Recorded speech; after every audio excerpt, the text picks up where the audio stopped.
তৃণমূল কংগ্রেস একটা নিঃশ্বাস বন্ধ হয়ে যাচ্ছে।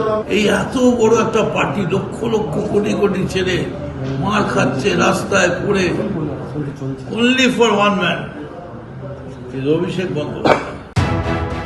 আমেরিকায় ফুটবল বিশ্বকাপ হচ্ছে, আর পশ্চিমবঙ্গে রাজনীতির খেলায় প্রতি মুহূর্তে শিবির বদল চলছে। ধরুন হঠাৎ করে এমবাপে বললেন ফ্রান্সের হয়ে খেলতে আর ভালো লাগছে না, মেসির সঙ্গে আর্জেন্টিনায় খেলবো। তেমনি হাতে গোনা যে কয়েকজন কালীঘাটে মমতা বন্দ্যোপাধ্যায়ের সঙ্গে ছিলেন, তার মধ্যে অন্যতম মদন মিত্র হঠাৎ করে বুধবার ঘুম থেকে উঠে মৃতপ্রায় তৃণমূলে যোগ দিলেন। অনুব্রত মণ্ডল যদি R9 হন, মদনদা হচ্ছেন আমাদের রোনাল্ডিনো। মঙ্গলবার জানা গেল পুরনিয়োগ দুর্নীতি মামলায় মদন মিত্র স্ত্রী ও দুই ছেলেকে তলব করেছে ইডি। বুধবার তিনি কালীঘাট তৃণমূল ছেড়ে মৃতপ্রায় তৃণমূলে যোগ দিলেন। জীবন মরণ সাঁকোর সামনে, বয়স এখন দাঁড়িয়ে, এখন তোমায় বুঝতে হবে কি হবে আর কি হবে না, কোন সাঁকোটা পারা পারে, কোন সাঁকোটা পার হবে না। 21শে জুলাইয়ের আগে আরও নিঃস্ব মমতা বন্দ্যোপাধ্যায়।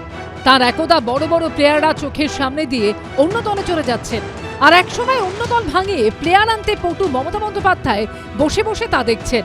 কিন্তু করার কিছু নেই, কারণ এখন আর তার হাতে ক্ষমতা নেই, পুলিশ নেই, প্রশাসন নেই। তাই এখন তিনি দেখছেন আর অন্যরা খেলছে।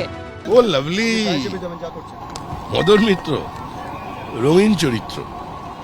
মদন মিত্র মানে রং। তৃণমূলেই রইলাম, শুধু আমি এই ঘর থেকে ওই ঘরে গেলাম। ঘনিষ্ঠরা পরপর সঙ্গ ছাড়ায় মমতা বন্দ্যোপাধ্যায় যখন ক্ষুব্ধ, তখন মুখ্যমন্ত্রী শুভেন্দু অধিকারীর কথা উঠে এসেছে মদন মিত্রর মুখে। আমি মানুষের কাছে করজোড়ে ক্ষমা চাইছি বেঈমানদের জন্য। আমাদের সিম্বলে তাদের আপনারা জিতিয়েছে।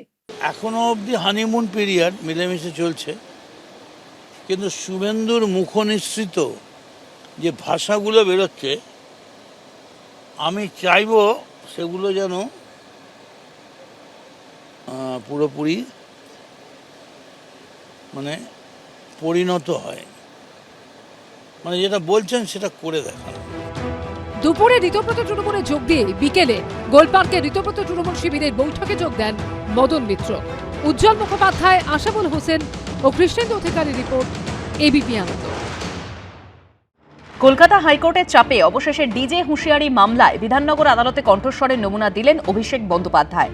10ই জুলাই অর্থাৎ গত শুক্রবার এই মামলায় কলকাতা হাইকোর্টের তীব্র ভর্ৎসনার মুখে পড়েন অভিষেক বন্দ্যোপাধ্যায়। বিচারপতি সৌগত ভট্টাচার্য বলেন, সবকিছুর একটা সীমা আছে, বিচারক একটা নির্দেশ জারি করেছে, সেটা মানতে বাধ্য। কণ্ঠস্বরের নমুনা না দিলে রক্ষাকবচ প্রত্যাহারের হুঁশিয়ারি পর্যন্ত দেন বিচারপতি। এরপরই বুধবার ভয়েস স্যাম্পেলের নমুনা দিতে বিধাননগর আদালতে পৌঁছন অভিষেক বন্দ্যোপাধ্যায়। এদিন সকাল 11টা নাগাদ কালীঘাটের বাড়ি থেকে বেরোন অভিষেক বন্দ্যোপাধ্যায়। এতদিন তার গাড়ির ফুটবোর্ডে নিরাপত্তা রক্ষীদের দেখা যাচ্ছিল, যা নিয়ে মামলাও হয়েছে। এদিন একাধিকবার ট্রাফিক জ্যামে তার গাড়ি আটকালেও সেই ছবি দেখা যায়নি, বরং প্রত্যেকবার গাড়ি থামলে কনভয় থেকে নেমে এসে নিরাপত্তা রক্ষীরা গাড়ি ঘিরে ধরেন। বেলা 11:49 বিধাননগর আদালতে পৌঁছন অভিষেক বন্দ্যোপাধ্যায়। গত শুক্রবার অভিষেক বন্দ্যোপাধ্যায়ের আইনজীবী সওয়াল করেছিলেন তার মক্কেল হাজিরা দেবেন, কিন্তু ডিম ছোড়া থেকে রক্ষা করুন। কলকাতা হাইকোর্টের তরফে নির্দেশ দেওয়া হয় অভিষেক বন্দ্যোপাধ্যায়কে যেন ডিম ছোড়া বা অন্য হেনস্থার শিকার হতে না হয়, তা নিশ্চিত করতে হবে পুলিশকে। বুধবার আদালত চত্বরেও দেখা যায় নিরাপত্তার কড়াকড়ি, ঢাল দিয়ে গার্ড করে আদালতে ঢোকানো হয় অভিষেক বন্দ্যোপাধ্যায়কে। তার কণ্ঠস্বরের নমুনার যে টেকনিক্যাল প্রসেস সেটা আদালতে শুরু হয়েছে, আর হয়তো কিছুক্ষণ হবে এবং তারপর তিনি এখান থেকে বেরিয়ে যাবেন। প্রায় 2.5 ঘন্টা আদালতে ছিলেন অভিষেক বন্দ্যোপাধ্যায়। ভিতরে চলে কণ্ঠস্বরের নমুনা দেওয়ার প্রক্রিয়া। মূলত ফরেন্সিক বিশেষজ্ঞরা তাদের কাছে থাকা যে অত্যাধুনিক যে অডিও রেকর্ডার বা যে মাইক্রোফোন, তার সাহায্যে অভিযুক্ত যে বক্তব্য রেখেছিলেন সেই বক্তব্যে যে শব্দগুলো ব্যবহার করেছেন সেই শব্দগুলিকে উচ্চ কণ্ঠে পড়তে বলা হয়। মূলত এটাকে রেফারেন্স অডিও হিসেবে তারা কালেক্ট করে এবং পরবর্তীকালে ফরেন্সিক ল্যাবে পরীক্ষা করার পর সায়েন্টিফিক এভিডেন্স হিসাবে আদালতের কাছে সেটি জমা পড়ে। আজকে কোর্টে একটু আগে রিটিন আবেদন হয়েছে, আমরা একটা পিটিশন সাবমিট করেছি, আমার অ্যাডভোকেটরা সব পিটিশন সাবমিট করেছে যে অভিষেক ব্যানার্জির নাম করে কিছু থ্রেট আসছে আমাদের কাছে। পশ্চিমবঙ্গের ইতিহাসে সর্বপ্রথম অভিষেক ব্যানার্জিকে কোর্টে আসতে হয়েছে, এটাই অনেক, এবং ভগবানকে মাটিতে আনানো হয়েছে, এবং আজকে আমাদের এই বিচার ব্যবস্থার যে মন্দির, সেই মন্দিরে তাকে প্রবেশ করতে হয়েছে। ভোট প্রচারে বারবার ডিজে বাজানো নিয়ে হুঁশিয়ারি দিতে শোনা গেছে অভিষেক বন্দ্যোপাধ্যায়কে।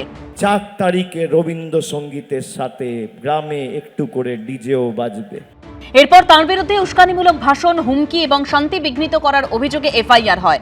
অভিষেক বন্দ্যোপাধ্যায়ের কণ্ঠস্বরের নমুনা নেওয়ার কথা বলে বিধাননগর আদালত। সেই নির্দেশকে চ্যালেঞ্জ করে কলকাতা হাইকোর্টে যান তৃণমূল সাংসদ।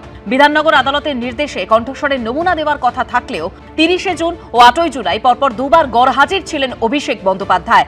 গত শুক্রবার কলকাতা হাইকোর্ট নির্দেশ দেয় 15ই জুলাই দুপুর 12টায় বিধাননগর আদালতের বিচারকের সামনে হাজির হয়ে কণ্ঠস্বরের নমুনা দিতে হবে অভিষেক বন্দ্যোপাধ্যায়কে। অবশেষে বুধবার আদালতে যান তিনি। দুপুর 1:30 নাগাদ বিধাননগর আদালত থেকে বেরোন অভিষেক বন্দ্যোপাধ্যায়। পার্থপ্রতিম ঘোষ ও ময়ূর ঠাকুর চক্রবর্তীর রিপোর্ট, এবিপি আনন্দ। এবিপি আনন্দ, এগিয়ে থাকে, এগিয়ে রাখে।